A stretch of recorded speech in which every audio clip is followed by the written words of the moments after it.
commencer aujourd'hui ce moment spécial où non seulement nous allons partager ta parole, mais nous prions avec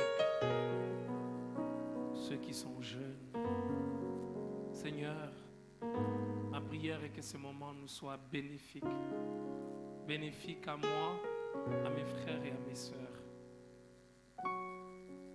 Laisse, Seigneur, que tu puisses utiliser ces moments, ces instants pour la gloire de ton nom. Et que quelque chose soit sémé, planté dans nos cœurs. Utilise, Seigneur, ces 4 jours pour bâtir quelqu'un, pour rendre quelqu'un plus fort. Sois glorifié, sois élevé au nom de Jésus. Amen. Bonsoir. C'est pas mal si nous acclamons le Seigneur, mieux que ça.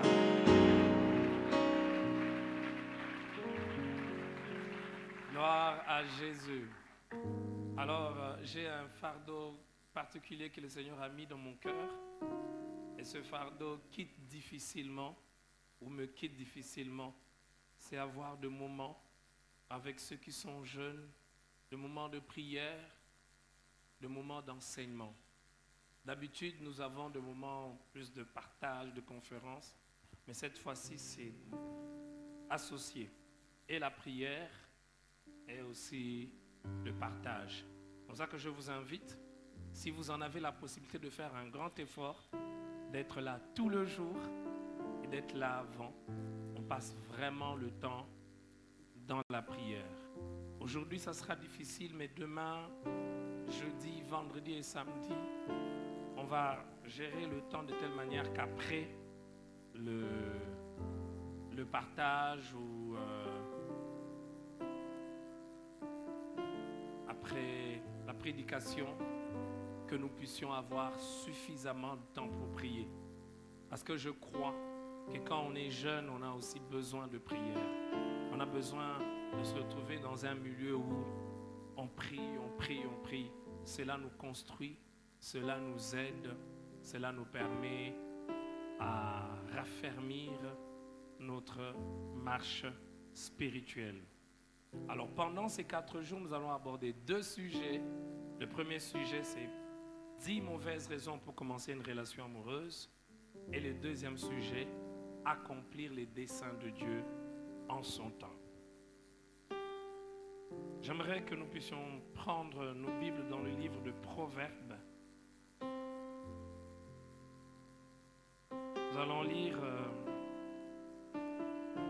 Proverbes à partir du chapitre 1er.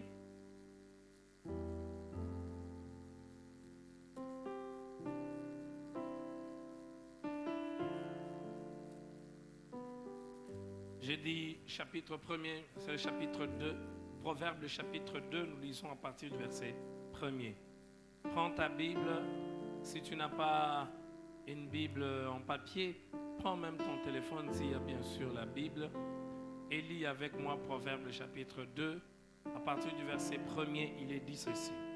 Mon fils, si tu reçois mes paroles et si tu gardes avec toi mes préceptes, si tu rends ton oreille attentive à la sagesse et si tu inclines ton cœur à l'intelligence, oui, si tu appelles la sagesse et si tu élèves ta voix vers l'intelligence, si tu la cherches comme l'argent, si tu la poursuis comme un trésor, alors tu comprendras la crainte de l'Éternel et tu trouveras la connaissance de Dieu. Car l'Éternel donne la sagesse de sa bouche, sortent la connaissance et l'intelligence. Il tient en réserve les saluts pour les hommes droits, un bouclier pour ceux qui marchent dans l'intégrité. Bien-aimé, au verset 3, il est dit, si tu appelles la sagesse. Et quand vous lisez le verset 10, il est dit, car la sagesse viendra dans ton cœur et la connaissance fera les délices de ton âme.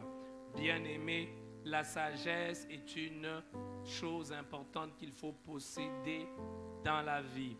Vous voyez et vous verrez que plusieurs personnes, par manque de sagesse, ils voient leur vie se détruire, ils voient leur carrière n'est pas progresser, simplement parce qu'ils ont manqué la sagesse. La sagesse, on en a besoin dans tous les domaines de la vie. Il n'y a pas de domaine où on n'a pas besoin de la sagesse.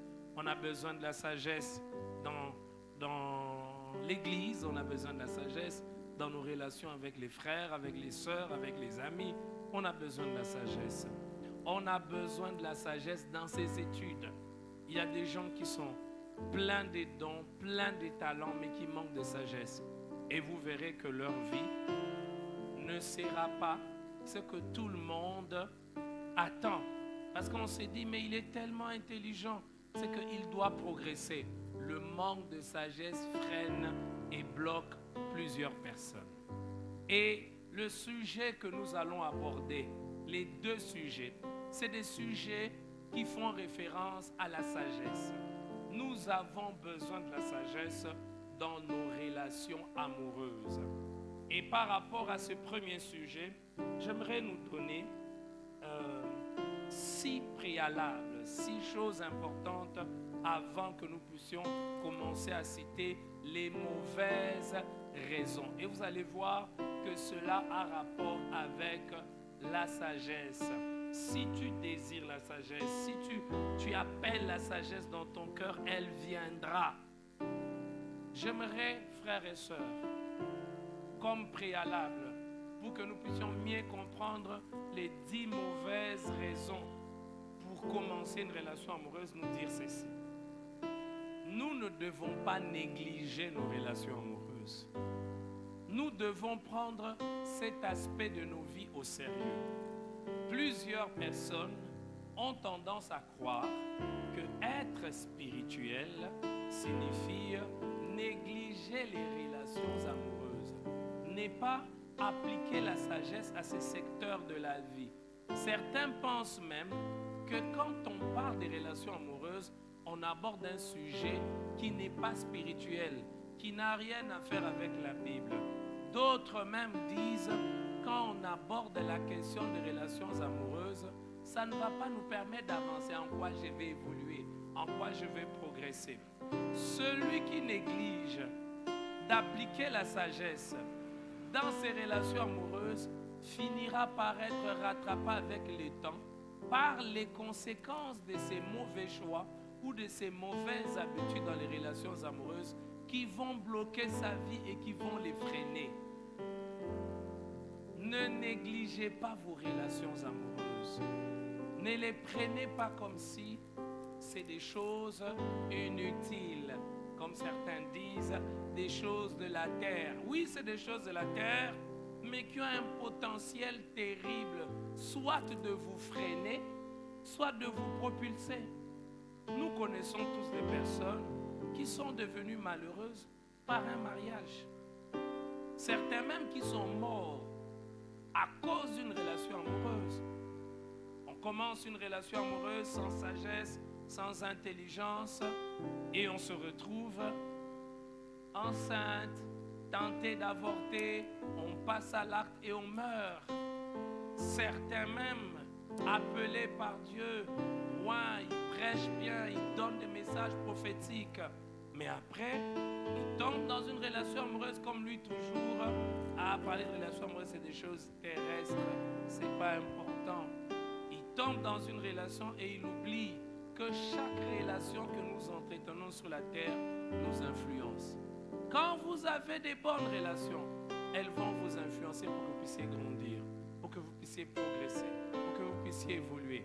Mais quand vous avez des mauvaises relations, elles vont aussi vous influencer, mais dans le sens négatif. Donc, frère, ne négligez pas vos relations amoureuses. Surtout si vous êtes chrétien. Ne négligez pas vos relations amoureuses. Ne pensez pas que c'est quelque chose de secondaire. Comme il y a des gens qui disent, non, parlons des choses essentielles. Les histoires d'amour, là, ne sont pas essentielles. Frère, c'est essentiel. Très essentiel. quatrième préalable que nous devons savoir, c'est que le mariage est sacré. Le mariage est sacré. Dans la conception biblique des choses, quand on commence une relation amoureuse, le but doit être le mariage. Le but ne doit pas être juste la fréquentation. On se fréquente pourquoi? Simplement pour se fréquenter. Non. Le but doit être le mariage. Et parce que le mariage est sacré, frères et sœurs, on doit accorder de la valeur à tout ce qui nous prépare à entrer dans le mariage. On doit accorder une importance. Parce que vous savez, le mariage n'est pas l'idée d'un pasteur. Ce n'est pas l'idée d'une église. Le mariage, c'est l'idée de Dieu lui-même. C'est Dieu qui a pensé au mariage. Alors Dieu accorde une telle importance au mariage que tout ce qui a trait, tout ce qui tourne autour du mariage, tout ce qui nous prépare au mariage, nous devons valoriser cela. Nous devons prendre au sérieux. Tu commences une relation amoureuse, quelqu'un t'aborde, il te dit « Je t'aime mon frère, je t'aime ma soeur ». Dans ta tête, ça doit être clair que le but, c'est le mariage. Et parce que le but, c'est le mariage, et que le mariage, c'est pour toute la vie, je dois accorder du sérieux. Je dois traiter cette chose d'une manière sérieuse. Le refus de voir le mariage comme Dieu le voit, et tout ce qui tourne autour du mariage comme Dieu le voit, amène à tous les dégâts que l'on a aujourd'hui, des enfants nés hors mariage, des personnes qui souffrent, qui pleurent, des personnes blessées, des personnes qui ne savent pas faire confiance aux autres, toutes sortes de maladies infectieuses. Si on voit le mariage tel que Dieu le voit, alors on va traiter et le mariage et tout ce qui touche au mariage avec le plus de sérieux possible. Troisième préalable, et ça c'est une réflexion, regardez quand des personnes veulent se marier ou quand quelqu'un pense au mariage, quelles sont les premières idées qui traversent la tête? Vous allez remarquer que les premières idées qui traversent la tête, c'est le genre de fête que l'on va faire. Même toi, quand tu penses au mariage, généralement tu penses à quoi? La robe que tu vas porter, la veste, le lieu où tu vas te retrouver, dans quelles conditions, tu vas rouler dans quel véhicule. Plusieurs personnes se battent pour faire une grande fête, mais ils ne se battent pas pour avoir un mariage réussi. Et un mariage réussi, très chers frères et sœurs, jeunes, ça ne commence pas le jour où on se marie. Ça commence avant de se marier. Quelle est la conception que l'on a du mariage? Quelle est la conception que l'on a d'être amoureux ou amoureuse d'une personne? Alors, on passe plus de temps à préparer les fêtes de mariage qu'on ne passe le temps à se préparer pour un mariage réussi.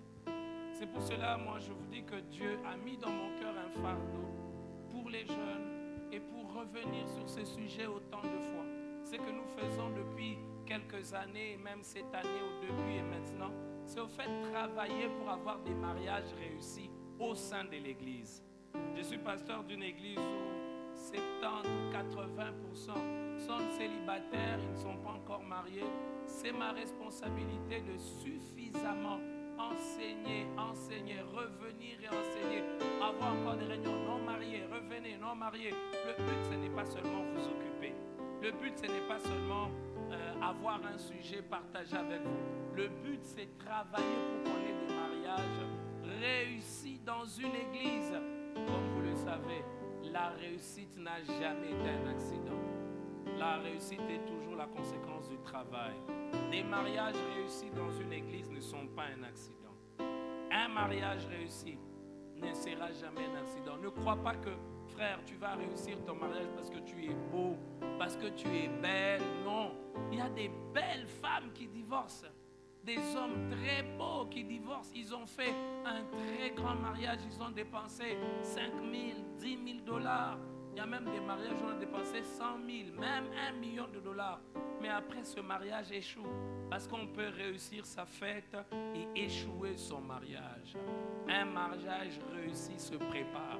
Alors, c'est que le pasteur Emmanuel fait tous tout ce temps, réunion de non-mariés, parler des relations amoureuses, le but c'est travailler pour qu'il y ait des mariages réussis au sein de l'Église. Cinquième préalable, ou même cinquième préalable important, pourquoi aujourd'hui nous parlons des relations amoureuses au lieu de parler des fiançailles, au lieu de parler directement du mariage? Parce que le mariage ne commence pas directement, bouffe, c'est le mariage, non. Ça commence toujours par une fréquentation. On commence par se fréquenter. On se fréquente parce qu'on s'aime.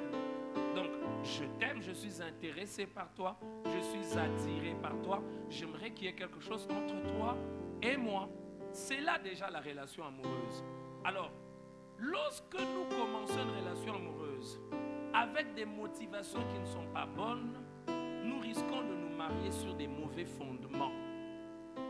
Vous savez, parfois on s'attaque aux conséquences au lieu de s'attaquer aux véritables causes. Au travers de ce sujet que nous allons voir aujourd'hui, et même pendant le jour qui vont suivre, pendant ces 4 jours, nous ne voulons pas s'attaquer aux conséquences. Vous entendez généralement des gens dire « Ah, c'est une mauvaise femme. Oh, c'est un mauvais mari. » Mais parfois, il n'a pas été enseigné. On n'a pas enseigné parce que parfois dans nos églises, on se gêne parce qu'il y a des gens qui vont être embêtés. Ils vont dire, ah mais vous, il n'y a pas d'autre thème. Vous ne faites que parler des relations amoureuses. Oui, on ne doit pas des relations amoureuses parce que nous sommes des êtres humains.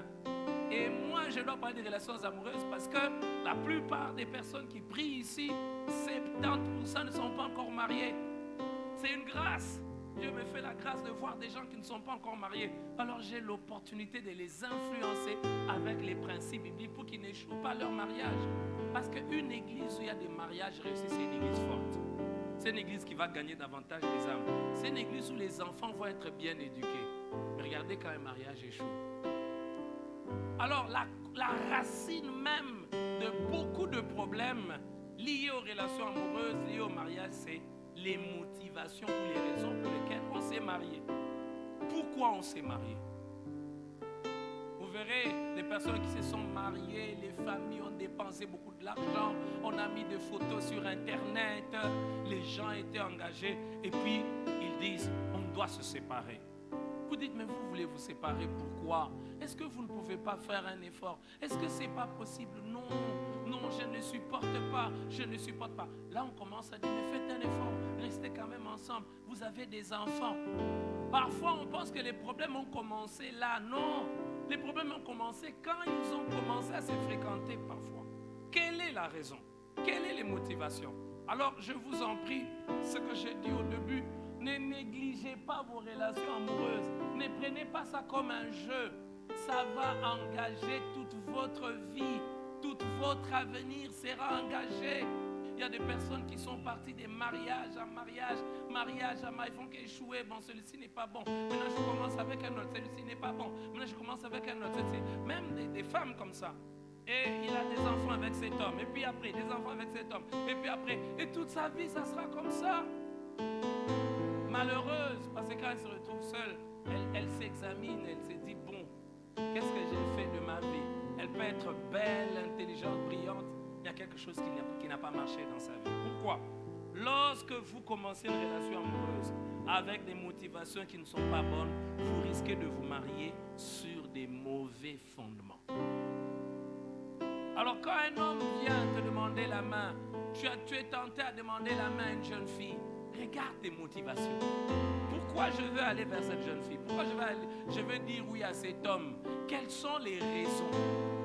Alors, il y a parfois des bonnes raisons, mais il y a aussi des mauvaises raisons. Et nous allons nous appesantir sur les mauvaises raisons. Pourquoi parler des mauvaises raisons au lieu de parler des bonnes raisons? Nous allons parler des mauvaises raisons pour nous éviter justement de tomber dans les pièges des mauvais choix. Parce que le choix du mariage, c'est le choix de la vie.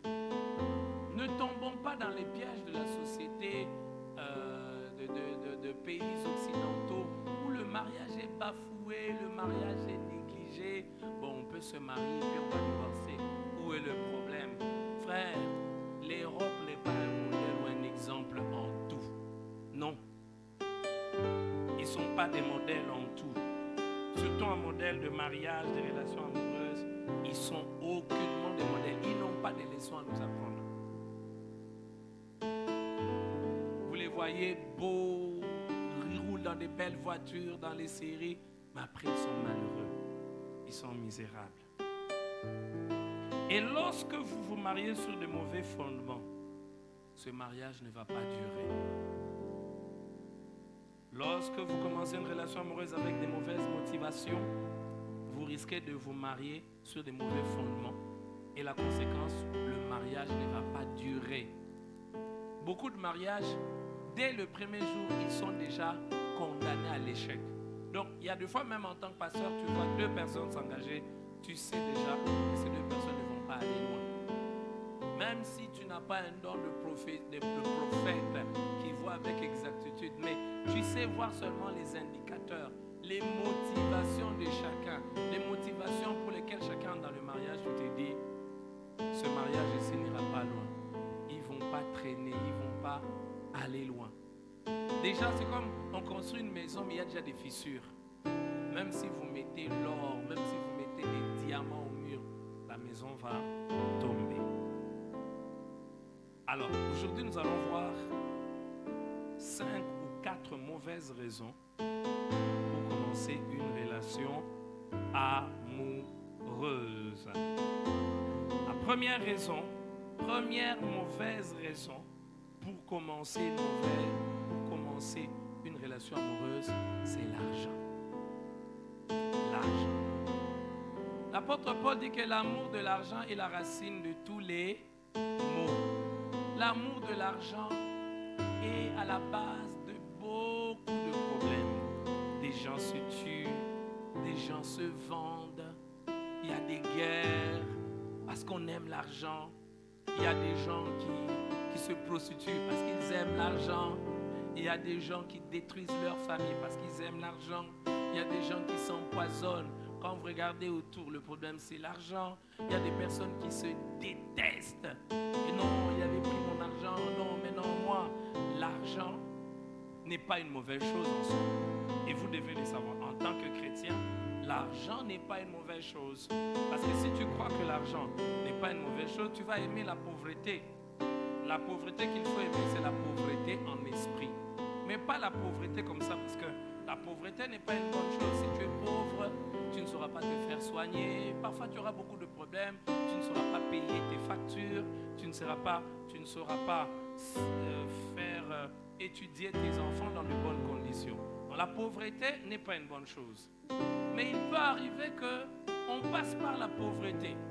Alors, certaines femmes ou certains hommes veulent fuir la pauvreté par le mariage. Alors, ils viennent d'une famille où il vient d'une famille tellement misérable, alors ils calculent. Il faut que je pose une femme qui est issue d'une famille riche. L'objectif, c'est quoi? Fuir la pauvreté. En tout cas, je suis fatigué d'être pauvre. J'aimerais épouser cette jeune fille-là. Son papa a des relations, son papa a des entrées. Son papa va m'aider à bien me placer. Il va me recommander. C'est peut-être la jeune fille qui dit, bon, je vais aller avec cet homme-là. Il a quand même un peu d'argent. Je le vois avec une moto. Je le vois avec une voiture. Donc, on se marie pour fuir la pauvreté. On se marie à la recherche de l'argent. Alors là, le grand critère, c'est est-ce qu'il a l'argent? Et vous savez que cette raison, cette mauvaise raison, elle est très fréquente. Quand même, vous allez présenter quelqu'un que vous aimez, un homme ou une femme, à votre ami, parfois même aux parents, parfois même à des personnes qui vous ont chères, la question qu'il va vous poser, il a quoi? S'il ne pose pas, il a quoi? Il va poser la question, chez eux, ils ont quoi? Donc on veut savoir, est-ce que chez eux, ils ont un peu des moyens? Est-ce qu'ils ont l'habitude de voyager? Est-ce qu'ils ont des parcelles? Est-ce qu'ils ont des voitures? Dès qu'ils n'ont ni voiture, ni parcelle, ils n'ont rien, je ne peux pas l'accepter. Et plusieurs jeunes tombent dans ce piège, frères et sœurs. C'est comme ça que vous voyez même certaines jeunes filles aimer les joueurs de foot, les musiciens, parce qu'ils ont l'argent, ils ont les succès. Mais vous verrez la conséquence, c'est quoi?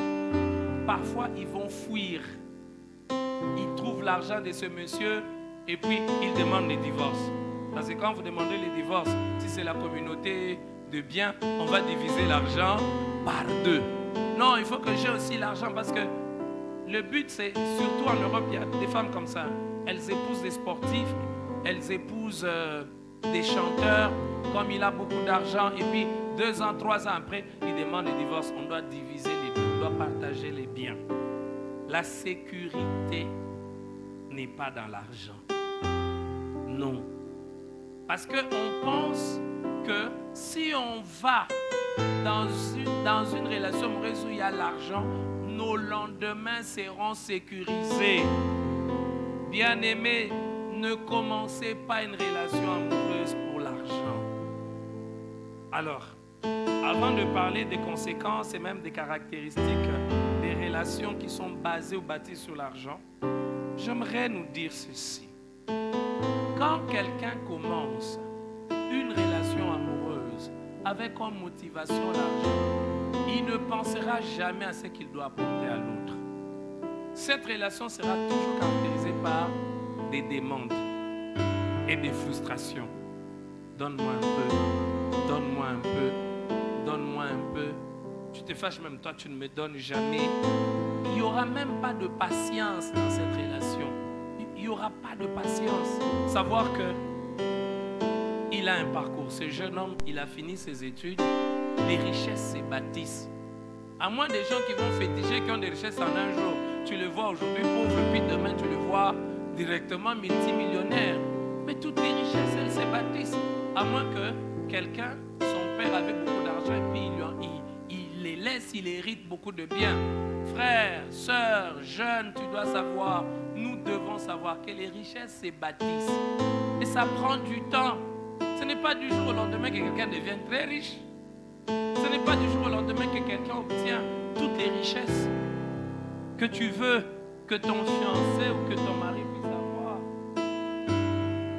Si tu bâtis ta relation, le fondement où la raison c'est l'argent, tout le temps tu vas mettre l'argent en avant. Tu vas toujours en train de demander, donne-moi, donne-moi, tu ne m'as pas donné. L'autre là, tu sais ce que l'autre fait pour lui. L'autre là, son fiancé lui donne ceci. Le jour de son anniversaire, il lui a donné ceci. Dernièrement, je disais à quelqu'un, la vie elle est bizarre. Hein? Tu peux voir les personnes que tu as vues aujourd'hui, demain ils vont t'envier. Parce qu'aujourd'hui, il donne ceci à sa fiancée. Toi, tu es incapable de donner ça à ta fiancée. Mais dans 10 ans, il sera incapable de donner à sa femme ce qu'il lui donne. Toi, tu seras capable de donner 20 fois plus. Les richesses, elles se bâtissent. Alors, celui qui bâtit ou qui a une relation amoureuse et que le but pour lequel il a commencé une relation amoureuse, c'est l'argent. La frustration n'est pas très loin. Il estimera toujours qu'on lui donne peu. Même quand l'autre va se battre, il fait un effort parce qu'on ne donne qu'en fonction de ce qu'on a. On ne peut pas donner au-delà de ce qu'on n'a pas. Mais comme l'autre ne peut que te donner ce qu'il a, mais toi tu estimes que ce qu'il te donne c'est peu, tu seras frustré. C'est comme ça que vous verrez même certaines personnes commencent une relation amoureuse, ça ne traîne pas. Certaines jeunes filles, les relations amoureuses qu'ils commencent ne traînent pas. Parce que soit c'est l'homme qui va fuir, parce que l'homme va remarquer que tes demandes, il ne peut pas les satisfaire, même s'il t'aime. Il t'aime sincèrement.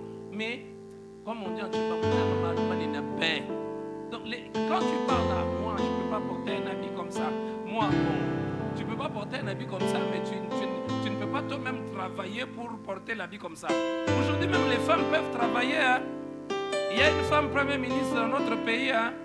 Les sœurs, vous m'entendez? Si vous m'entendez, levez les mains. Les femmes, levez les mains si vous m'entendez. Donc, c'est bizarre qu'une femme puisse dire, voilà, je vais aimer ce jeune homme parce qu'il a l'argent. Donc, comme moi, je vais avoir un téléphone iPhone, je ne sais pas combien, je vais avoir un Samsung. Calcul comme ça,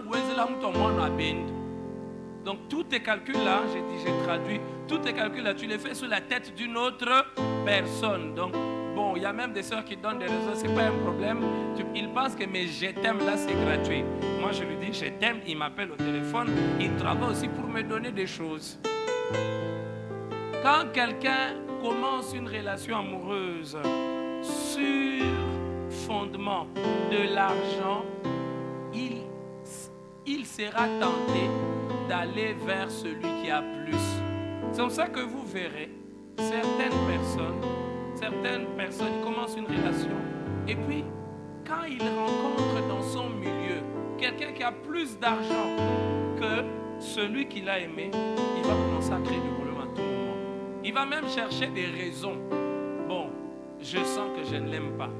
Et s'il a l'habitude d'aller dans une église ou dans un milieu où le mouvement prophétique il est très fort, on m'a prophétisé que ce n'est pas l'homme de ma vie. Ou Dieu m'a montré dans les rêves que ce n'est pas lui. Alors qu'en réalité, il a aimé quelqu'un parce qu'il avait l'argent. Mais comme quelqu'un d'autre vient et il a plus d'argent que lui, son cœur commence à battre. Il va dire non, alors je vais aller aimer l'autre. Quand l'argent n'est pas un fondement, quand vous avez aimé quelqu'un, même quand une autre personne qui a plus d'argent que celui que vous avez aimé vient, vous allez lui dire non, j'ai déjà un engagement. Mais quand vous aimez l'argent, même quand vous avez déjà accepté quelqu'un et que l'autre vient, tu vas commencer même à réfléchir. Pasteur, oriente-moi un peu. Quelle est la volonté de Dieu? Ce qui te pousse à demander la volonté de Dieu, c'est quoi? C'est vraiment la volonté de Dieu ou c'est l'argent? C'est l'argent. Tu commences à te poser la question. C'est lui ou ce n'est pas lui? L'autre ici, il n'a rien. Mais l'autre, il a beaucoup d'argent. J'aimerais un peu dire comme d'habitude, m'arrêter ici et nous poser la question. Quelle est la motivation ou la raison pour laquelle, mon frère, ma soeur, tu commences cette relation amoureuse? On a besoin d'argent pour vivre, pour manger. Mais l'argent, ce n'est pas tout. On peut avoir l'argent et être malheureux. On peut avoir l'argent et ne pas avoir un bon mariage.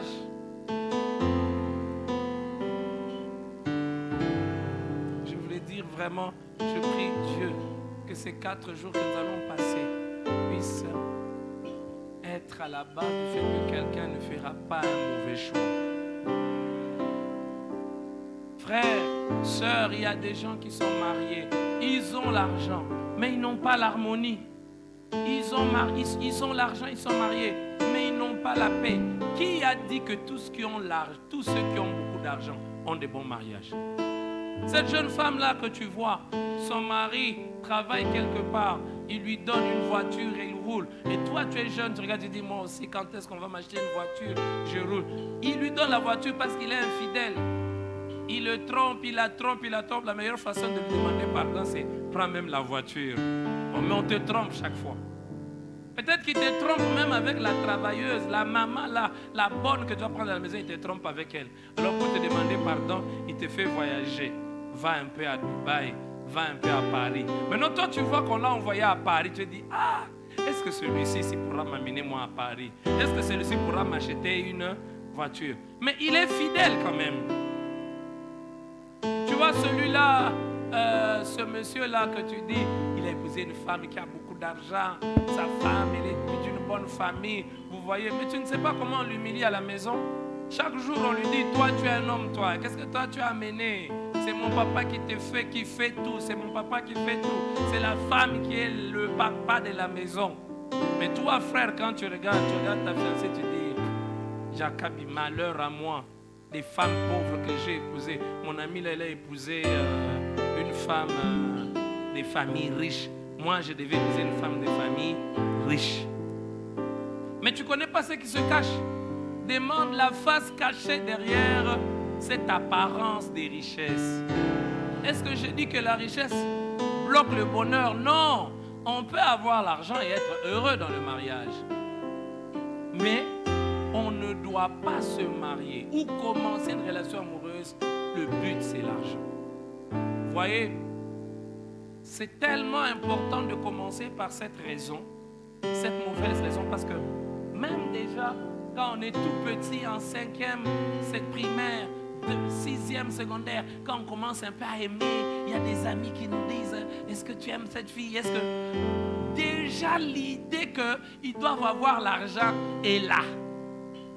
Tu regardes une jeune fille avec ses amis, quand c'est l'enfant là d'un diamantaire ou d'un directeur qui l'aime, directement il va dire oui. Il y a des personnes qui n'ont pas de personnalité devant l'argent. Pas seulement en matière de relations amoureuses, même en matière de vie, même en matière de ministère. Je vais vous dire une chose, vous ne pouvez pas aller loin si c'est l'argent qui vous contrôle. N'oubliez jamais cette phrase. Si c'est l'argent qui vous contrôle, vous n'irez jamais loin. Que Dieu vous donne beaucoup d'argent, mais que vous soyez capable de contrôler l'argent et pas l'argent vous contrôler. Je répète, que Dieu vous donne beaucoup d'argent, mais que l'argent ne vous contrôle pas. Parce que frère, si l'argent vous contrôle, tu vas changer les prédications. Tu ne vas pas prêcher certaines choses, parce que tel là, il donne de l'argent. Si c'est l'argent qui te contrôle, tu seras tout le temps dans les maisons des gens. Tu seras un prophète des maisons ou un pasteur de maison. Tu fais des visites pour l'argent. Si c'est l'argent qui te contrôle, mon frère, ma soeur, tu seras incapable de dire non parce qu'il y a l'argent. Dès que tu vois l'argent, même si on te dit, allez, rampe, tu rampes. Fais comme les chiens. Et puis tu vas dire, où est le problème? J'ai fait comme les chiens, puis on m'a donné l'argent. Où est le problème? J'ai d'abord fait comme les chiens. Est-ce que tout le monde a vu que j'ai fait comme les chiens? Tout le monde n'a pas vu, mais tu n'as pas de valeur, tu n'as pas de personnalité. Tu es un homme sans valeur, tu es une femme sans valeur. Si c'est l'argent qui te contrôle, tu peux même accepter de sortir avec un homme marié pour l'argent, pour qu'il paye pour toi les études. Tu n'auras pas de personnalité. Pour un téléphone, tu vas être un objet de plaisir sexuel. Pour l'argent, pour qu'il te paye un habit. Ne commençons pas une relation amoureuse pour l'argent. Frère, commençons une relation amoureuse parce qu'on aime. La bonne raison pour laquelle il faut commencer une relation amoureuse, c'est l'amour. Quand il n'y a pas d'amour, frère, même s'il a beaucoup d'argent, dis, mon frère, on ne peut pas commencer. C'est pour ça que vous verrez que certaines personnes, parce qu'ils ont l'argent, ils pensent qu'on ne peut pas leur dire non. Vous avez déjà remarqué ça? Que ce soit des jeunes filles, que ce soit des jeunes garçons, même dans la vie de tous les jours. Hein. Remarquez comment les gens sont étonnés quand il a beaucoup d'argent, puis il rencontre quelqu'un qui lui dit non. Et vous remarquez qu'on respecte ceux qui peuvent dire non. Je te donne un conseil gratuit. Parfois, il faut être capable de dire simplement non. On va te respecter. Tu sais pourquoi on ne te respecte pas? Parce que tu ne sais pas dire non. Parce que tu peux même dire non. Mais dès qu'il te montre l'argent qu'il a, tu vas dire oui. C'est comme ça que vous voyez même certaines personnes, elles regrettent. Elles disent non à un monsieur parce qu'il n'a rien. C'est un étudiant. Il y a même des gens qui disent, l'étudiant là, il va t'amener où? N'est-ce pas? L'étudiant là. Vous êtes même chez à la maison, hein? On te dit, l'étudiant là, il va t'amener où? Chez eux, ils ont quoi? Ils n'ont rien. Qui t'a dit que parce que chez eux, ils n'ont rien, lui n'aura rien? On dit, chez eux là, ils n'ont rien. D'ailleurs, regarde les pantalons qu'ils portent. Regarde. Ouais. Vous avez tout sous la bande. Dieu peut nettoyer les gens. Donc tu le vois, il n'a rien, mais tu ne sais pas dans 6 mois ce qui peut arriver, frère. Dans une année, tu ne sais pas. C'est pour ça que vous voyez, certaines jeunes filles sont confuses. Hein. Il a refusé le monsieur. Dès qu'il termine, il commence à avoir un bon travail, il a un bon salaire. Tu commences à avoir honte, tu ne sais pas les regarder dans les yeux. Pourquoi? Parce que toi, c'est l'argent. Qui connaît l'avenir de son voisin ici? Qui connaît ce que l'autre va gagner demain dans la vie? Non, est-ce que tu connais ce que l'autre va gagner demain dans la vie? Ce que tu vois maintenant, tu ne sais pas qu'est-ce qu'il peut rencontrer demain. Frère, l'argent est un mauvais maître. Sœur, l'argent est un mauvais maître. Ma sœur, je t'en prie, tu pries ici à la bonne Bakwadanga. Ou même, tu ne pries pas à la bonne Bakwadanga. Dieu permet qu'on ait ce moment de retraite et d'enseignement pour te rappeler, ne te marie pas avec comme base l'argent. Tu vas te tromper. C'est trompant, tu le passes comment? Tu auras honte. Tu vas te tromper. L'argent n'est pas un indicateur sûr. On avait un enseignant en médecine qui dit l'argent, ça vient, ça part. Ça vient, ça part. Maintenant, toi, tu vas bâtir toute ta vie sur quelque chose qui peut partir. Sur quelque chose que l'autre peut aussi avoir. Parce que tu délimites sa vie en disant, parce que maintenant, il n'a rien, il n'aura rien toute sa vie. Et que de personnes se retrouvent à côté du bon choix. L'argent. Est-ce qu'ils ont l'argent? Est-ce qu'ils ont des voitures? Son papa a quoi? C'est encore grave. Son papa a quoi? Vaut mieux quelqu'un, son papa n'a rien, c'est un travailleur, il sait se battre, il sait se rechercher, que quelqu'un gâté toute sa vie par son papa et sa maman, il roule avec les vécus de son papa. Et toi, tu l'aimes parce qu'il roule avec les vécus de son papa. Pose-lui la question, oui, pour ton papa, toi, tu as déjà acheté quoi? Tout ce qu'il a, c'est son papa qui a acheté. La voiture qu'il roule, c'est son papa. Les habits, même les sous-vêtements, c'est son papa qui a acheté. Mais il a 30 ans. Son papa a payé pour lui les études. Et il t'impressionne par ça. Et il te fait même des promesses. Tu sais, quand mon papa va mourir, il a 4 maisons, il a 5 maisons. Comme nous sommes à 5, chacun aura une maison. C'est une chose d'avoir des biens, c'est une autre chose d'entretenir ces biens, de les faire prospérer, de les faire progresser. Vous n'avez jamais remarqué beaucoup d'héritiers, certains n'arrivent pas à faire prospérer ce qu'on leur a laissé. J'insiste, ce n'est pas seulement les femmes, même les hommes. Il y a des hommes qui commencent une relation amoureuse. Le but, c'est l'argent. Il y a des hommes, même des jeunes garçons, ils ciblent toujours des jeunes filles de certains types de familles. Et quand ils commencent la relation, tu ne peux pas un peu m'acheter ça. Tu ne peux pas un peu me donner ça. Tu ne peux pas. Bon, excusez-moi, mais je pense que ça doit être une honte pour une femme, un homme de demander l'argent à une femme. Je suis sérieux. Hein? Un homme, vous êtes fiancé, tu demandes l'argent à la jeune fille. Non, ça doit être une honte. Ça doit être une honte. Si moi je suis une jeune fille, tu me demandes l'argent une première fois, une deuxième fois, je te refuse. Parce que tu dois prouver que tu dois être capable de me prendre en charge. Mais tu es incapable de me prendre. Moi, je travaille. Toi, tu ne travailles pas. D'accord, je te comprends. Mais tu vas quand même étudier. Le Seigneur va t'aider. N'est-ce pas? Le Seigneur va t'aider. Mais même une toute petite chose là, tu ne fais rien. Rien. Tu ne fais que demander. Bon. Et puis même quand tu fais les calculs du mariage, ton papa va faire quoi pour les mariages? Tu vas un peu demander à ton papa de nous donner sa voiture là. Hein? Quand il va donner sa voiture là, ça sera bien. Hein? Tous les cas. Et vous savez, une femme quand elle est amoureuse, elle est amoureuse. Hein? Les jeunes filles quand elles sont amoureuses, même le diable va te dire que c'est un ange. Une jeune fille quand elle est amoureuse, même le diable va devenir un ange. Un ange de Dieu. Il va te dire non, il est bien, comprenez. On ne l'aime pas, on le combat. Il y a beaucoup de sorcellerie dans sa famille. Mais quand il va m'épouser, tout va changer. Or, c'est un paresseux. Vous avez retenu quelque chose? Vous avez compris quelque chose? Est-ce que Dieu a délivré quelqu'un ce soir? Dieu a délivré quelqu'un? J'insiste, ne te trompe pas. C'est que l'autre là, ton voisin que tu vois là, tu ne sais pas ce qu'il peut gagner demain. Tu ne sais pas ce qu'il aura demain. Alors, ne commence pas une relation que sur base de ce que tu vois aujourd'hui. La base d'une vraie relation amoureuse, c'est l'amour. Est-ce qu'on s'aime? Est-ce que je l'aime? Est-ce que je peux vivre avec lui? Est-ce que... Mais si tu dis, je l'aime, mais il est pauvre. Vous avez entendu ça, non? Je l'aime, mais il est pauvre. Chez nous, on ne va pas l'accepter. On ne va pas l'accepter parce qu'il est pauvre.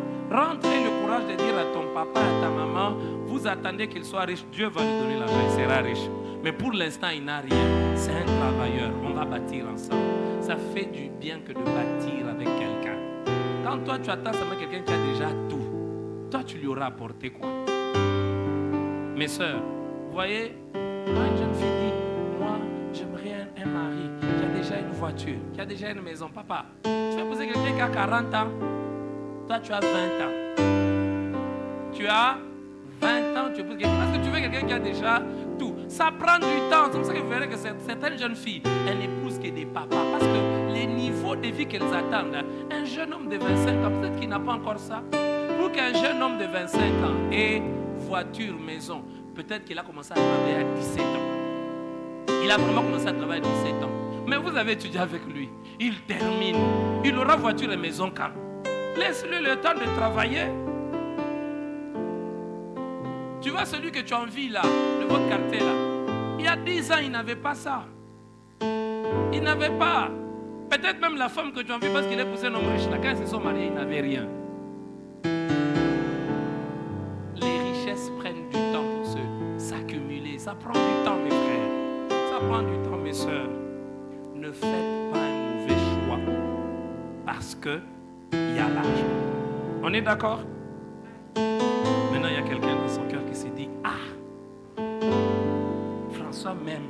Louis aussi dit qu'il m'aime. Mais Louis a beaucoup d'argent. François est pauvre, pasteur. J'ai fait quoi? Ah! Mais regarde, ton cœur voulait déjà aller vers celui qui a beaucoup d'argent, hein? Disons-nous la vérité. Deuxième mauvaise raison. On aura l'occasion de poser des questions, hein? Je vais laisser 10 minutes. Oui? On arrête à 18h30. Oui, on arrête à 18h30, mais on va laisser des questions. Deuxième mauvaise, on a 4 jours. Deuxième mauvaise raison pour commencer une relation amoureuse. Je baisse la voix. Le sexe. J'ai dit quoi? Le voisin n'a pas entendu. J'ai dit quoi? J'ai dit que ça. J'ai dit quoi? Nous vivons à une période où on est exposé à la sexualité très tôt. Très tôt. Les séries que nous voyons déjà. C'est pour cela que j'aurais même une rencontre avec les adolescents, ceux qui ont 11 et 16 ans le samedi. Nous vivons à un moment où déjà à 11 ans, même à 10 ans, on voit des gens s'embrasser, on voit des gens faire des histoires. Alors ça reste dans nos têtes. Tu demandes à quelqu'un, pourquoi tu commences une relation amoureuse? J'ai besoin aussi de quelqu'un que je peux embrasser. Vous rigolez, mais c'est vrai, n'est-ce pas? J'ai même entendu quelqu'un dire, moi je ne peux pas faire une année seule. Une année seule. Je n'ai pas quelqu'un pour m'appeler un peu, pour me dire des paroles tendres, pour me dire, quand tu étais là, tu avais quelqu'un qui te disait des paroles tendres. Dans les mains de ta maman, on disait, peut-être ta maman te disait, oh je t'aime mon ami, je t'aime, je t'aime. Les mamans généralement ils parlent à leur bébé. Hein? Mais tu rencontres quelqu'un qui dit, moi une année, sans que... Et puis la personne qui dit que je ne veux pas vivre une année sans quelqu'un. Elle a quel âge? 18 ans, 19 ans, 20 ans, pasteur. En tout cas, je ne sais pas, je ne saurais pas. J'ai besoin de quelqu'un. C'est comme ça qu'on voit certaines jeunes filles. Comme elle ne peut pas rester seule, elle ne dit pas oui à quelqu'un, mais elle entretient quand même quelqu'un qui l'appelle chaque jour. Elle n'a jamais dit oui, mais elle aime seulement qu'il l'appelle. Quand il ne l'appelle pas, il dit, tu ne m'as pas appelé, pourquoi? Mais maintenant le monsieur dit, mais tu ne me dis rien. Non, ce n'est pas un problème. Non, causons d'abord. Causons. Et il fait comme un pneu de rechange. Le jour où il aura quelqu'un qui a beaucoup d'argent, elle laisse lui dire, je ne t'avais jamais dit oui. Je ne t'avais jamais dit oui. Le but c'est quoi? Le but c'est entretien. Le besoin de quelqu'un qui fait quoi? Quelqu'un qui... Ceux qui font là, les entretiens déjà, levez les mains. Ceux à qui on n'a jamais dit oui, ça fait une année, mais vous ne faites que causer. Vous ne faites que dépenser les mégas. On dirait comme l'économie Salampunda. Un travail qui ne va pas te rapporter. Chaque jour, tu dépenses les mégas, tu souffres. Même quand ça se coupe, tu vas t'endetter au coin. Même un peu les mégas, tu l'appelles. Mais tu n'as jamais dit oui. 6 mois. Non, frère, tu es fort. Hein? 6 mois, on ne t'a jamais dit oui. Tu ne fais que continuer. Non, dis ouvre la bouche. Ouvre la bouche. Soit tu dis non, soit tu dis... Il y a des gens qui commencent une relation amoureuse pour le sexe. Parce qu'on est pollué par toutes ces images de sexualité. Ça fait qu'on est poussé par la sexualité. Et quand on commence une relation amoureuse avec comme raison le sexe, dès qu'on se met ensemble, le but sera s'embrasser, se toucher au sein, se toucher aux fesses. C'est ça. La relation ne sera caractérisée que par ça. Et on ne prendra pas le temps de se connaître. Se connaître dans le fiançailles. Parce que le fiançailles, il faut se connaître. Il faut connaître comment l'autre réfléchit. Dès que je vous dis une chose, hein, ne faites pas de relations sexuelles avant le mariage. Ça va vous détruire. Ça va vous poursuivre même dans le mariage. Parce que vous aurez aurez perdu le temps. Parce que les relations sexuelles, vous allez les faire dans le mariage. Vous aurez tout le temps de le faire. Mais avant le mariage, prenez le temps de vous connaître. Maintenant, vous inversez les choses. Vous ne vous connaissez pas, mais vous avez des relations sexuelles.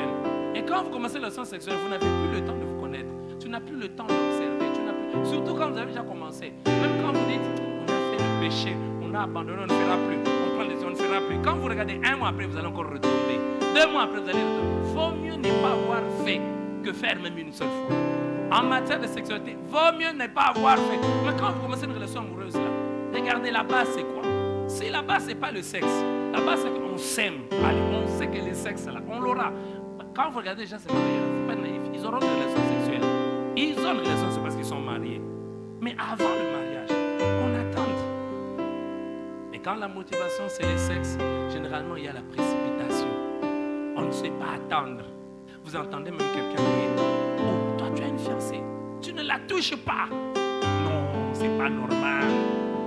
Il y a même des amis filles qui vont dire à leurs amis, ah, il t'a jamais embrassé. Il faut vérifier, il est impuissant. Il est impuissant. Comment un homme normal ne peut jamais chercher à t'embrasser? Il est impuissant. Il ne faut pas l'épouser. Il ne faut pas l'épouser. Non, peut-être qu'il est puissant, mais il est fort. Il sait se maîtriser. Il sait se maîtriser. Un homme qui ne touche pas sa fiancée est un homme digne, est un homme respectable. Un homme qui ne touche pas sa fiancée, c'est une force tranquille. Je vous dis, oui, il y a des hommes qui n'acclament pas parce que eux, dès qu'ils trouvent une fiancée, il va demander des choses. Dès qu'il trouve une fiancée, il va commencer à lui dire que je te touche un peu. Si tu vois quelqu'un à côté de toi et est triste, sois sûr que c'est quelqu'un qui n'est pas une force tranquille, il n'est pas capable de se maîtriser. Frère, le Saint-Esprit que Dieu nous donne la capacité de nous maîtriser. Le Saint-Esprit ne nous fait pas seulement parler en langue. Le Saint-Esprit, il nous donne la force de résister à la tentation. Quand la tentation sexuelle arrive, oui, tu m'as entendu. Même toi le prophète, le Saint-Esprit ne t'amène pas qu'à prophétiser. Toi le pasteur, toi le bon prédicateur, le Saint-Esprit ne t'amène pas qu'à faire des bonnes prédications. Le Saint-Esprit te rend capable aussi de résister à la tentation. Ça brûle en toi, ça brûle en toi. Quand tu la vois, tu vois ses formes. Surtout quand elle passe devant toi. Ouh là là là là. Tu as envie de mourir. Tu dis, oh mon Dieu, j'ai envie de toucher. Mais le Saint-Esprit te dit, non, non, non, non, non, non. C'est pas le moment, c'est pas le moment. Si tu le fais, tu vas m'attrister. Le Saint-Esprit te dit, si tu le fais, tu vas... Oui, le Saint-Esprit ne nous fait pas faire que des bonnes prédications, non. Le Saint-Esprit ne fait pas que nous puissions seulement publier des bonnes publications sur Internet et nous attendons que les gens disent Amen. Avance, homme de Dieu, j'ai été édifié. Tu as été édifié par les publications, mais tes mains la touchent ta fiancée tout le jour. Si un frère à côté de toi ne dit pas Amen, il est bien. Si une soeur à côté de toi, nous parle. Pardonnez-moi, hein, j'enseigne.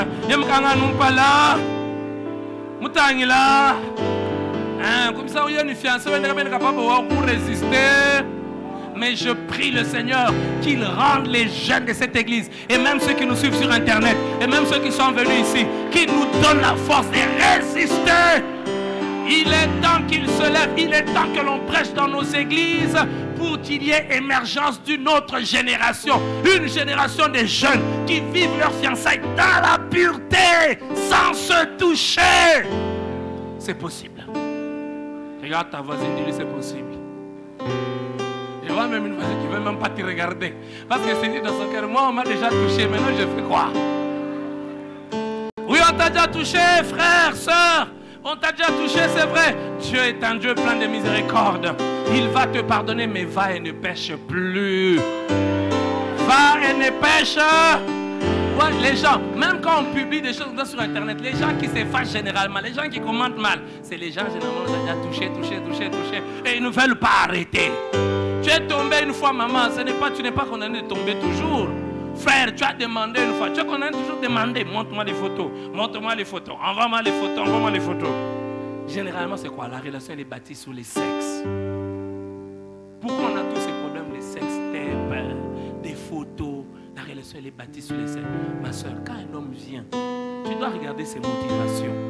Quand il vient parce qu'il t'aime, tu le sentiras. Mais quand il vient pour les sexes, une semaine déjà, il veut déjà te coller à tout moment. Une semaine, il veut te coller. Il y a des choses, avec les yeux seulement tu peux comprendre. Quand tu le bats, c'est bien. Il met Chana nous comprendre. Avec les yeux, tu vois quelqu'un. Une semaine seulement, il veut déjà trop te coller, te coller. Ah! Une semaine. Et je vous assure, quand la motivation pour commencer une relation amoureuse, c'est le sexe. Parce que tu as regardé cette fille-là. Vous êtes des grandes personnes. Hein? Tu as regardé ces filles-là, tu as vu ses formes. Ah là là là là, la convoitise. Tu la convoites. Quand tu regardes dans ta tête, comme tu as vu trop de films pornographiques, dans ta tête, tu commences à penser. Et cette fille-ci, elle est avec moi sur les lits. Et maintenant, tu vas l'aimer. Mais en réalité, tu ne l'aimes pas, tu aimes son emballage. Mais cet emballage-là, elle va vieillir. Elle va vieillir, elle n'aura plus ces formes que tu vois. Le teint que tu vois là, il y aura les mignons, il y aura les rides. Donc ma soeur, tu vois la façon dont tu marches là. Il y aura un moment où tu ne seras plus capable de marcher comme ça. Quand tu veux marcher avec les fers comme ça là, tu ne sauras pas. Ah frère. Mais ce n'est pas seulement les femmes, les hommes, mais aussi des femmes. Elles commencent une relation, le fondement c'est quoi? Oh, j'ai déjà regardé cette montre là. On va s'arrêter là. Hein? Vous êtes fâchés? Allez, qu'on continue encore. Non, on arrête à 18h30. On a 4 jours, n'est-ce pas? On a aujourd'hui, demain, vendredi. Mais je me bats pour finir des jours avant vendredi. Vendredi, les papas et les mamans seront là. Si je n'ai pas fini jeudi, vendredi, on parle d'accomplir les desseins de Dieu en son temps. Et puis samedi, on va se retrouver encore. Nous-mêmes, on va parler de ça. On est d'accord? Parce que je n'aime pas que les papas et les mamans puissent entendre. Bon, si nous suivent sur Internet, ils trichent. C'est vrai? D'accord. Alors, je vous assure, frères, sœurs, ne commencez pas une relation amoureuse par convoitise. Il y a aussi des jeunes filles qui commencent une relation amoureuse. Le but, c'est le sexe. Ah, mais il est trop. J'entends parfois, on reproche les frères. Attention, dans une relation, il ne faut pas être trop spirituel. On voulait qu'on soit comme dans les relations. Qu'on soit trop charnel. Il y a certains qui vont dire, non, il faut qu'on soit équilibré. Équilibré, c'est quoi? Équilibré dans les relations amoureuses, c'est quoi? Non, dis-lui un peu de paroles. Maintenant, quand tu vas commencer à dire des paroles, si tu ne gères pas bien, tu vas commencer à dire des paroles qui vont réveiller des choses sexuelles. En cherchant tout le temps à dire des paroles, tu vas dire, tu es belle, d'accord. Maintenant, comme tu l'as déjà, tu es belle pendant 6 mois, ça ne lui fait plus rien. N'est-ce pas? Aujourd'hui, tu as dit, tu es belle, je t'aime. Demain, tu dis encore, tu es belle. Maintenant, je commence à dire, j'aime tes yeux. Quand tu vas parler des yeux, tu t'as mis, j'aime ton nez. Tu t'as mis les nez. J'aime tes joues. Quand tu as terminé les joues, j'aime. Quand tu vas terminer, bon, maintenant, c'est déjà le cours. Maintenant, il faut y aller le cours. L'amour est toujours là. On doit causer pour entretenir. Et puis, tu commences à descendre. Ta poitrine, oh là là là là. Ta poitrine me tue. C'est comme 2 orages que Dieu a placés. J'ai envie de le toucher. Mais comme je suis serviteur de Dieu, je ne vais pas toucher faux. Dans le cœur, tu as déjà touché. Quand tu t'as mis sur les seins, tu as encore fait des poèmes maintenant sur les derrières. Hein? Ce que j'ai dit là, c'est vrai. N'est-ce pas? Et puis tu te rappelles, bon, je suis serviteur de Dieu. Quand elle va te rappeler, ah, pasteur, prédicateur, tu dis, mais c'est un homme, non? Je suis un homme, non? Je suis aussi un... Non, frère, crains Dieu. Frère, crains. Parfois aussi, c'est des sœurs, j'insiste, qui vont pousser les hommes à ça, à une relation. Tout tourne autour du sexe. Je vous dis, ça fait beaucoup de mal. C'est comme ça que je vais vous dire un secret. J'ai tellement peur quand des gens se marient, mais qu'il y a déjà eu des choses autour du sexe. Parce que je me dis que la vraie raison, c'est l'amour, ou la vraie raison, c'est la culpabilité. Peut-être parce que vous vous mariez parce qu'il y a déjà une grossesse. L'homme dit, bon, je ne veux pas avoir des enfants avec plusieurs femmes, je l'épouse seulement. Mais s'il n'y avait pas la grossesse, est-ce qu'il allait t'épouser? Peut-être c'est un vrai chrétien, mais il est tombé avec toi. Mais il s'est dit, comme je l'ai déjà connu, Pourquoi je vais la laisser une autre personne? Non, je ne peux pas faire ça. Il t'épouse. Mais est-ce que vraiment, si tu n'avais pas connu, il allait t'épouser? On ne se marie pas sur base du sexe. On se marie parce qu'on s'aime. Parce que même les prostituées, ils donnent leur corps. Hein. Et c'est un grand piège. Le sexe. Aujourd'hui, dans notre monde, tout tourne autour du sexe. Tout. Tous les films, Facebook, tout tourne autour de ça. Et quand on commence des relations, parfois c'est ça. Vous entendez un frère chrétien dire Mouchifou machique. La saison sèche, il fait très froid. Frère, tu veux dire quoi? Mais vous avez déjà entendu ça, non? J'ai menti. Vous entendez une soeur dire pendant la saison sèche, il fait très froid. Vous les célibataires dormez comme ça. Je veux dire quoi? Vous avez été bénis ce soir. Allez, on va prendre combien de questions? 3 questions seulement. 3 questions. C'est ce que tu m'as dit, non? On limite le nombre de questions. Chaque jour, il y aura 3 questions. C'est samedi, on aura beaucoup de questions. Allez. Samedi, on aura beaucoup de questions. Si on n'a pas fini sur les fiançailles, vendredi, comme tout le monde va venir, on va ouvrir. Samedi, on rentre encore. Si vous avez des questions, levez-vous. Ok, ma soeur Régine, lève-toi, viens poser ta question. Viens, ma soeur. Ceux qui ont des questions, venez déjà. Tu as une question, frère? On a parlé des 2 mauvaises raisons. Première mauvaise raison, l'argent. Deuxième mauvaise raison, le sexe. Oui, Régine. Merci pour la parole. Et à Tambokawa. J'ai une question de vous. Ma question est la suivante. À quel moment de la relation amoureuse doit-on choisir les parents, ces personnes qui doivent nous accompagner jusqu'à et une fois, première volée, une fois qu'on a déjà choisi nos parents, est-ce la future mariée a le droit d'aller faire des corvées chez ses parents? Corvée? Non.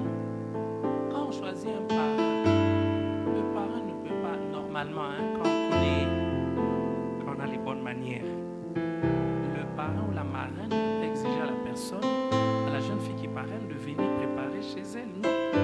La relation des parrainages n'est pas une relation centrée sur ça, c'est une relation d'accompagnement pour le mariage. Quel rapport il y a?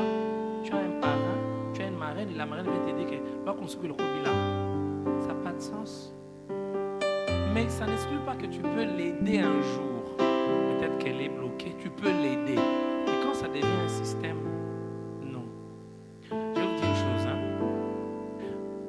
N'oubliez pas ça, très chers frères et sœurs. La familiarité tue la capacité de recevoir quelque chose de quelqu'un. Il y a des personnes, quand vous voulez apprendre d'eux, ne soyez pas trop familier d'eux. Parce que vous allez découvrir des choses qui vont vous empêcher d'apprendre ce que tu as vu, ce qui t'a attiré là. Il est loin, mais il parle beaucoup. Pourtant, toi, ce qui t'a attiré, c'est quoi? Son onction. Mais quand tu vas découvrir trop ses côtés faibles, tu ne vas pas apprendre ses côtés positifs. Quand tu as un parrain, limitez-vous à ce qui concerne l'accompagnement au mariage. Mais ne devenez pas familier. De parents, vous devenez des masters. Mon fils, ma fille. C'est pour ça que vous verrez certaines marraines sont tombées avec leur fiel. C'est des choses vraies. Ou même certains parents sont tombés. La familiarité n'est pas une bonne chose. Familiarité, on dit comment la famille?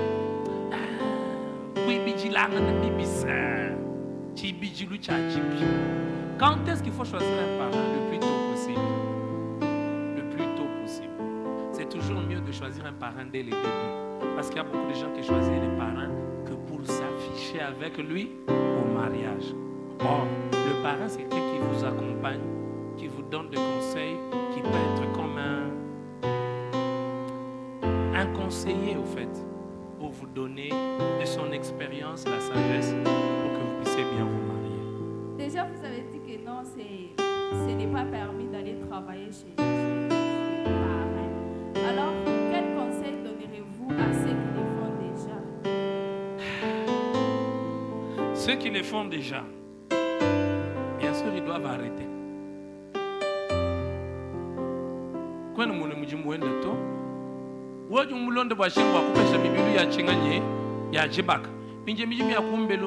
qui sont quel rapport? Maintenant, il ne faut pas arrêter brusquement. Hein? Il faut arrêter petit à petit avec beaucoup de sagesse. Il faut se retirer petit à petit. Parce que si tu mets en... Pourquoi je suis très ferme? Parce que la marraine risque de croire que c'est ça qui compte. Elle ne va même plus te donner de conseils. Elle ne va même plus te parler. Viens regarder les enfants. Hein, regarde, ton papa va venir à 18h après. Parce que tu es une marraine paresseuse. Elle va tout mettre sur toi. Tu ne vas même plus profiter. Tu as déjà une marraine? Mais pourquoi tu as posé cette question? Pour savoir. Quand tu auras une marraine, s'il te plaît, ne te transforme pas en domestique de ta marraine. Tu peux l'aider. Tu peux l'aider. Mais l'aide n'est pas quelque chose de systématique. Merci. Ok, merci beaucoup, pasteur. Donc, vous avez dit ce soir que quand on s'engage, c'est pour le mariage. Ouais. Et alors, j'aimerais savoir quelle différence y a-t-il entre le fiançailles, parce que le mariage doit toujours passer par le fiançailles. Mais quelle différence y a-t-il entre le fiançailles et aussi le copinage? Merci. Bon, j'aimerais répondre directement à ta question. Je crois que le fiançailles ne doit pas toujours être long. Tu peux rencontrer quelqu'un aujourd'hui, un mois après, il vient, il dote, et ça fait un très bon mariage. Je ne suis pas pour le copinage. Le copinage, c'est une relation dans laquelle l'objectif, on s'aime, mais l'objectif n'est pas le mariage. Le but, c'est qu'on se fréquente. Le fiançailles, c'est quand deux personnes s'aiment, mais ça devient officiel. Mais il y a toujours une phase où ce n'est pas encore officiel. C'est la phase de fréquentation. On se fréquente, mais papa ne connaît pas, maman ne connaît pas parce qu'on prend encore du temps. Ce n'est pas toujours quelqu'un t'aime aujourd'hui. Il y a des gens, les conditions familiales permettent à ce que j'aime aujourd'hui. Et puis je vais directement dire, mais il y a des familles où, tu vois, la jeune fille, elle tremble. Ah, je ne vais pas d'abord aller dire à maman maintenant. Et parce que papa, il est très bon, je ne vais pas dire. Cette période-là, on n'appelle pas copinage. C'est une période de fréquentation où on s'observe le temps d'aller. Bon, moi, je donne mon exemple. Moi, le jour, avant même d'aimer, j'avais déjà dit à mes frères. Quand j'ai aimé, j'ai dit à mon père directement. Je crois le même jour, hein, j'ai dit j'ai aimé tel. Et mes parents savaient parce que mon contexte familial le permettait. Mais il y a des familles aussi, tu ne peux pas le dire directement. Tu prends le temps d'observer. Alors, il y a des gens qui disent qu'avant d'entrer dans les fiançailles, il faut toujours passer par le copinage. Faux. Un chrétien, quand il va aimer une jeune fille, il va lui dire je t'aime, je vais t'épouser. C'est comme ça qu'un chrétien doit faire les choses. Quand tu vas aimer une soeur, c'est pour l'épouser. Ma soeur, quand un homme vient t'aimer, tu dois lui dire tu veux m'épouser, oui ou non. Mes gars, Miki, quoi afficher, quoi Facebook. J'ai dit à un frère, et je vous donne à vous un conseil gratuit. N'affichez pas vos fiancés sur WhatsApp. C'est une erreur. Même si vous vous aimez à mourir, c'est un conseil gratuit. Ne vous affichez pas à tout moment. Affiche-la quand tu as déjà doté. C'est la sagesse qui vous parle. Mais il n'a jamais doté. Il n'y a rien. Un frère d'ami, tu l'affiches. Le jour où elle te refuse, tu vas nous expliquer. Parce que WhatsApp, là, c'est la route. Facebook, c'est la route. Tu dis à tout le monde, même ceux qui ne doivent pas connaître, on n'a plus l'essence des secrets et d'intimité aujourd'hui. On n'a plus l'essence. J'ai aimé, il y a un frère et une soeur. Ils m'ont dit, pasteur, on ne s'est jamais affiché. Les gens seront seulement surpris quand ils vont nous voir mariés. Ils vont se... Mais toi, elle t'aime aujourd'hui. Une semaine après, tu commences à bombarder les photos. Mon amour, moi Chikawani, ma colombe, ma chérie. Maintenant, quand elle te refuse, on va voir moi Chika, on l'a publié encore par une autre. Maintenant, nous qui avons vu, on ne sait pas comment vous poser des questions. Non. Et puis, hein, je vais, surtout quand tu es chrétien. Un chrétien, il fait tout sérieusement.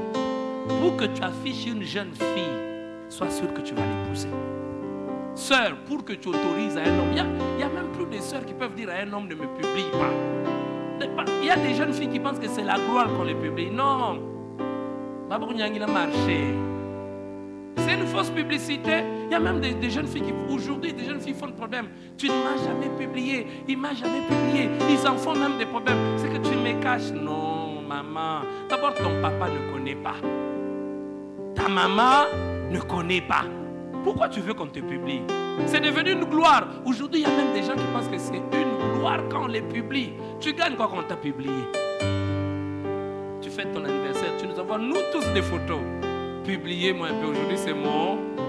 Maintenant, quand nous tous on t'a publié, nous tous, dis-moi un peu, tu as gagné quoi? Quoi? Oui, tu as gagné quoi? Vaut mieux ne pas me publier, mais me donner un cadeau. Pour me publier quoi? Chanan. Vaut mieux, écoutez, dis à ton voisin, ne me publie pas, donne-moi un cadeau. Les cadeaux là, je vais rester. Un peu d'argent, ça fait du bien. Un peu d'argent, ça fait. Ah, quelqu'un t'amène une petite fleur, mais lui là, il te donne rien, il fait que tu es publié. Et puis quand tu dis, tu m'as publié, je t'ai publié, tu ne vois pas que je t'ai beaucoup publié.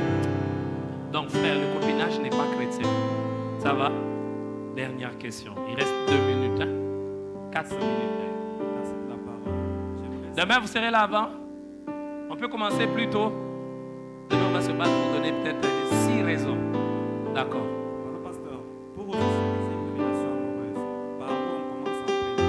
À l'église, chez la fille ou chez les garçons? Quand tu es un chrétien, un véritable chrétien, la question elle est importante. Hein? Très. Merci frère. Est-ce qu'on peut acclamer pour les frères? Acclamons très fort, il a posé une bonne question. En principe, tout dépend du climat familial. Tout dépend de ce qui se passe dans votre famille. Quand le climat familial est très bon, j'espère que vous serez des bons parents. J'espère que nous serons des bons. Parce que nos parents, ils ont grandi avec trop de tabous. On ne peut pas parler de relations amoureuses avec sa fille. On ne peut pas parler de relations amoureuses avec son garçon. Ça bloque beaucoup de nos parents. Mais quand les choses sont normales, avant même d'aimer un homme, d'aimer une femme, tu es un homme, tu peux aller dire à ta maman, bon, cette fille-là, tu la vois comment? Moi, je l'aime. J'aimerais lui dire, si les relations sont bonnes, même la sœur, tu peux aller dire à ta maman ou à ton papa, il y a même des parents qui sont très ouverts. Il peut même lui-même poser la question, je vois trop ces garçons circuler, qu'est-ce qu'il y a? Il y a des parents comme ça, mais il y a des parents. Et dire, dès qu'il voit seulement, d'abord toi-même tu ne veux pas qu'il te voie avec un garçon. Parce que, comme ton papa, j'interroge le pasteur Jean-Maudit. Donc tu ne veux même pas. Dès qu'il est sur la moto et que toi tu étais avec un garçon. Avance un peu, mon papa est là. Bon, maintenant quand tu es dans l'église, hein frère, normalement, une brebis doit être proche de son pasteur, de son berger. Quand tu es un frère, avant d'aller aimer, tu dois dire à ton pasteur. Si l'église est trop grande, parce que je vais vous dire une chose, parfois les pasteurs connaissent des choses que vous ne connaissez pas. Il peut te dire, ah, ce frère-là, peut-être le frère était venu se confesser, puis il va te dire, il ne peut pas tout entrer dans tes, il va te dire, non, cherche une autre personne. Ma soeur, avant de dire oui à un frère, va dire à ton pasteur, pasteur, le frère tel m'a posé le problème. Je suis prêt à l'accepter. Qu'est-ce que vous pensez? C'est comme ça que ça doit se faire. N'est-ce pas ça, ma soeur? Mais parfois, quand une église grandit, l'église doit avoir plusieurs autres responsables à qui tu peux aller dire. Maintenant, à qui est-ce que tu commences en premier? Celui avec qui tu as les plus bonnes relations. Mais quand tu es dans une église, frère, on m'entend très bien. Même si tu ne pries pas ici, quand tu veux aimer, surtout si c'est une soeur qui prie avec vous, va voir ton pasteur. Dis-lui, pasteur, j'aime cette jeune fille. Qu'est-ce que vous pensez? Il peut te dire, prions. Il peut te dire, prends le temps d'observer. Il peut te dire, je ne vois aucun inconvénient. Maintenant, mes soeurs, même si tu aimes un monsieur de l'extérieur, parce que le pasteur, c'est quoi? C'est un berger. Il veille sur ton âme. Il n'y a pas une grande peine pour le pasteur comme quand quelqu'un se marie et il se marie mal. Chaque fois, il appelle. Il y a des gens, quand ils veulent se marier, ils n'appellent pas leur pasteur. Mais quand ils ont des problèmes dans le mariage, ils commencent à appeler le pasteur. Pasteur, il m'a tapé. Pasteur, il m'a...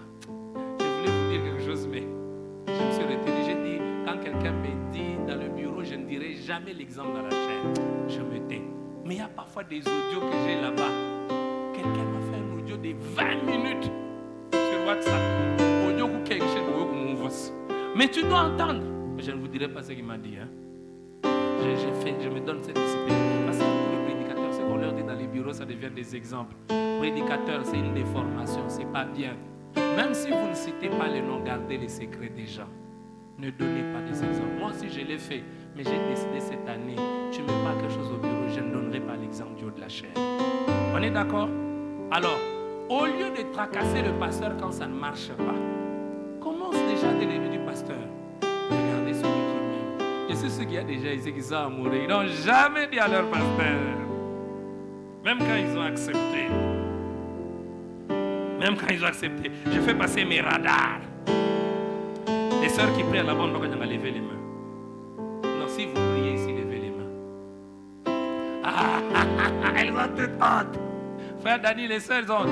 Vous ne priez pas à la bonne Bokaya. Bon, ma sœur Béni joue là bien. Bon, maintenant, les sœurs qui prient à la bonne, vous priez ici, levez les mains. Levez seulement les mains. Levez bien les mains, je vais voir les mains. Ok, maintenant baissez. Maintenant parmi vous là, il y en a qui ont dit oui même la semaine passée. Mais ils n'ont pas demandé, pasteur, qu'est-ce que tu penses sur... Maintenant le danger. Le pasteur doit être mature. Il ne doit pas dominer sur votre foi. Le pasteur c'est un conseiller, c'est un père. Parce qu'il y a aussi des pasteurs qui sont dangereux. Et c'est important de le dire. Ils veulent choisir pour les membres, les femmes et les maris. Mes amis, moi je ne ferai jamais ça. Je ne choisirai pas pour quelqu'un la femme. Vous voyez quelqu'un qui m'a dit, non ma soeur, toi j'ai déjà un frère pour toi. Ou soit il y a des prédicateurs comme dans notre église, il y a des frères qui ne sont pas mariés mais qui prêchent. Moi j'ai déjà dans ma tête, il faut que tel, que Dan ou Rabbi, il doit épouser seulement tel chevalier. Il faut seulement qu'il épouse tel. Non. Le rôle du pasteur, c'est d'accompagner. Quel est ton choix? Est-ce que c'est un bon choix? Bon, cette soeur-là, je vois qu'il y a ça. Est-ce que tu sauras vivre avec ça? Ou même c'est la soeur. Parfois, il y a la soeur, elle chante bien. Elle est au protocole comme mon ami là qui a dit qu'elle est comme son papa. Elle est au protocole. Ne la regardez pas, vous ne la connaissez même pas. Alors, quand elle prie ici, ça fait longtemps. Elle veut se marier. Moi, j'ai déjà un frère, non, Barnabas. Barnabas lève la main. La sœur, elle ne connaît pas. Elle dit non. Barnabas, toi, tu dois épouser mon ami là. Tu dois épouser mon ami là. Je l'appelle mon ami, mais moi, je n'ai pas d'amitié avec les femmes. Hein. Parce que moi, je ne crois pas qu'il y ait l'amitié entre les femmes. D'accord. Alors, je vais bloquer la sœur. Tous les frères qui viennent. Non, ce n'est pas bien pour toi. Non. En Christ, on est libre. On doit laisser la liberté aux gens, mais on doit les orienter. Que Dieu vous bénisse.